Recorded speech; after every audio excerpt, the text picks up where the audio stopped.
Shalom and good day all, this is Tehillim29 back again, but this time for an anime review. And for this anime review I'll be reviewing S.S.S.S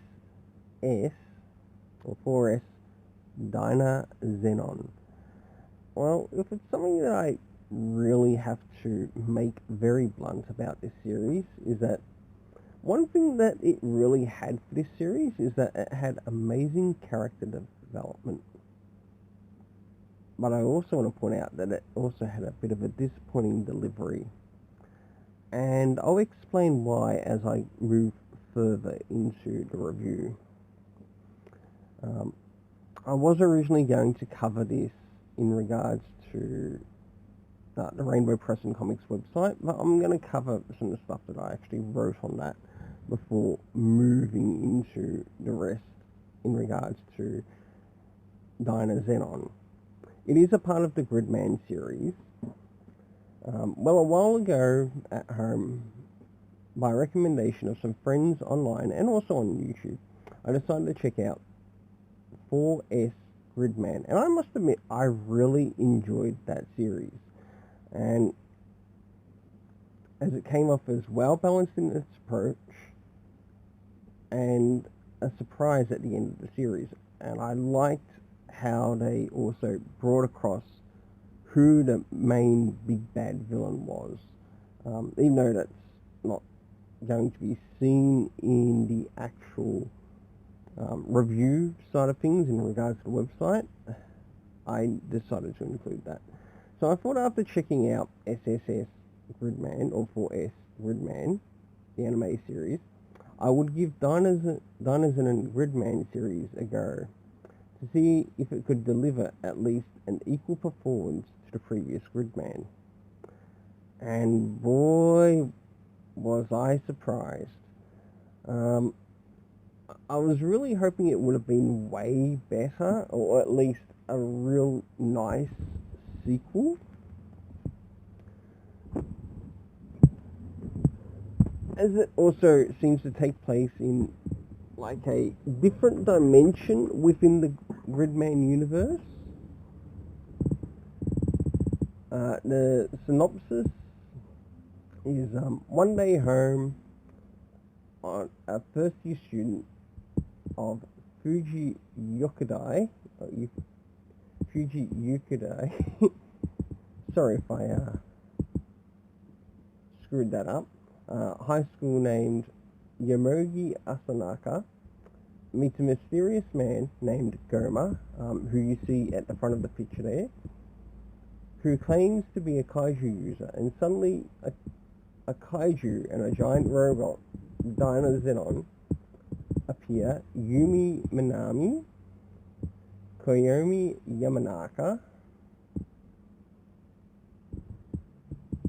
Chief Asukagawa, sorry about that if I'm butchering it,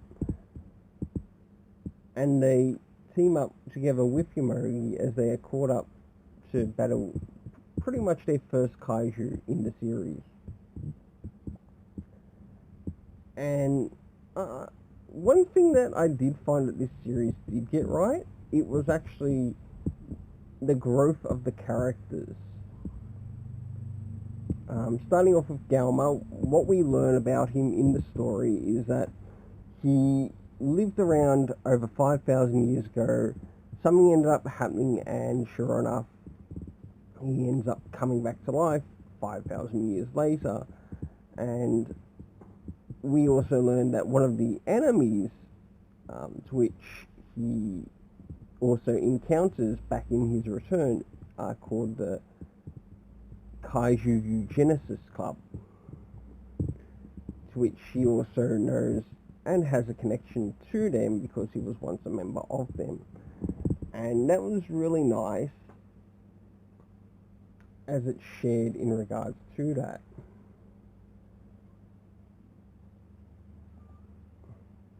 Next we move over to Yomogi Asanaka, who is the key and main protagonist in this series. He is also our salaryman. In other words, he goes out, earns money, as well as goes to school at the same time. he's a very lovable character, very kind character, but you can also see that this character also has his flaws as well, including he's a little bit timid at times, but he does finally learn to speak up towards the end of the story. Moving into Yumi, who you also see on the left-hand side, next to Yomogi, who has the blue hair.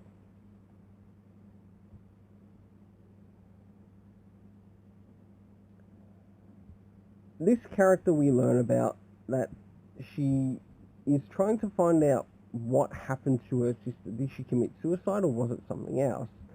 And the story in that was really fantastic. It was very sad at some times, as you almost felt as if the character wasn't going to get closure. And well, I think one thing that really helped this story was actually something towards the end, like for this character to get closure, was when one of the kaiju had a connection to the past, and it sort of like showed the past of like a lot of these characters, and that really helped develop the story even further. But where the first one, Gridman, 4S Gridman, was really smart in sort of like delivering the key main kaiju maker around midway in the story, this one saves it to the end, and it felt like it dragged. It just dragged too long. And that's where I find this story disappointing. Moving into the next character, who you will see on the right hand side wearing the light blue jacket, we have Koyomi Yamanaka, to which she is also the cousin of Cheese, or the elder cousin of Cheese. And this character comes off as a bit of a slob, but he also comes off as someone who doesn't have any real goal in his life. And you really feel that through the story. And that was really well developed. Even in seeing him sort of like, when he had no goal, the Dynazenon actually helped him to learn to find his own goals. And I really enjoyed that. I loved seeing his change in character. They ended up doing things together, even with Galma and Yamogi and Minami.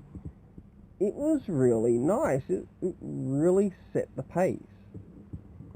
Moving into Cheese, I was really surprised what they did with Yamanaka's cousin Cheese here, because in the time of the story, she also felt like a bit of a loose end, but she didn't have anything much to do with, or she also sort of felt like she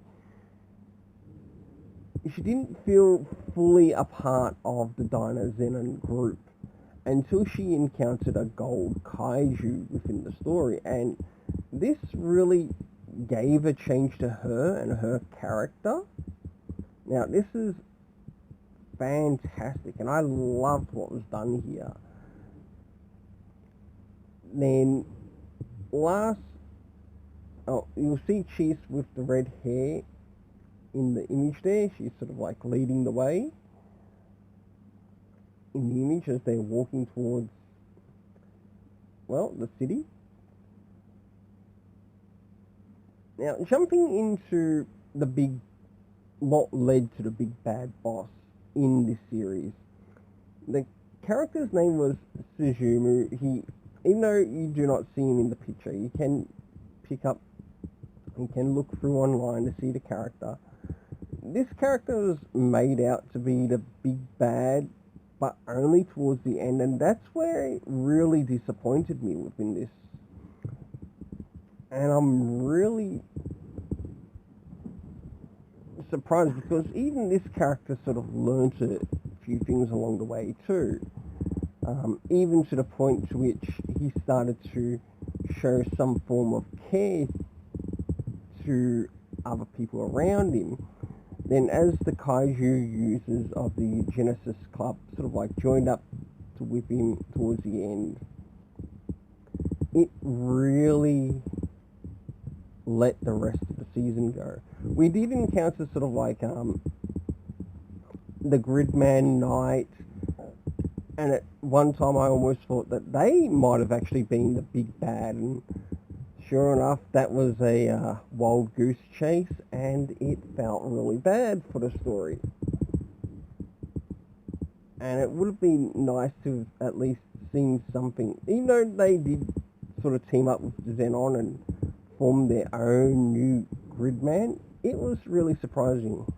Well, I'll leave it there, and let's keep it colourful. Until then, have yourself an awesome day, and don't forget to hit the like, share, subscribe, and hit the notification bell.